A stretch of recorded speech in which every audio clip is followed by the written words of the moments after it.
CIST, le selfie que personne n'attendait.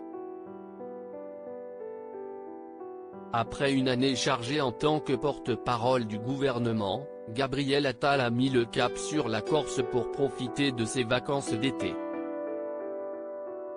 Si le gouvernement est autorisé à prendre quelques jours de congé pendant la période estivale, leur destination, elle, doit être compatible avec leurs responsabilités, à savoir, pas loin de la métropole au cas où un retour en urgence à Paris serait de mise.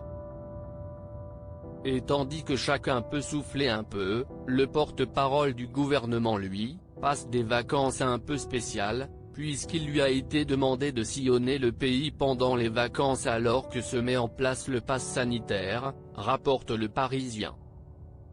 Tandis qu'il enchaîne les rendez-vous et les points sur la crise sanitaire, Gabriel Attal s'octroie un peu de temps pour lui au soleil. Un séjour bien loin du traditionnel costard-cravate si l'on en croit Gabriel Attal lui-même.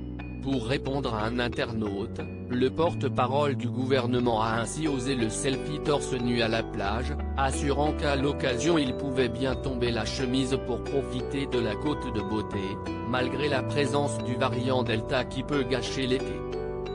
Gabriel Attal, victime d'insultes homophobes très présent et actif sur les réseaux sociaux, le quotidien de Gabriel Attal sur Instagram n'est cependant pas toujours des plus agréables. En effet, dans une interview accordée à Closer en 2019, il avait révélé être victime d'insultes homophobes depuis son entrée au gouvernement.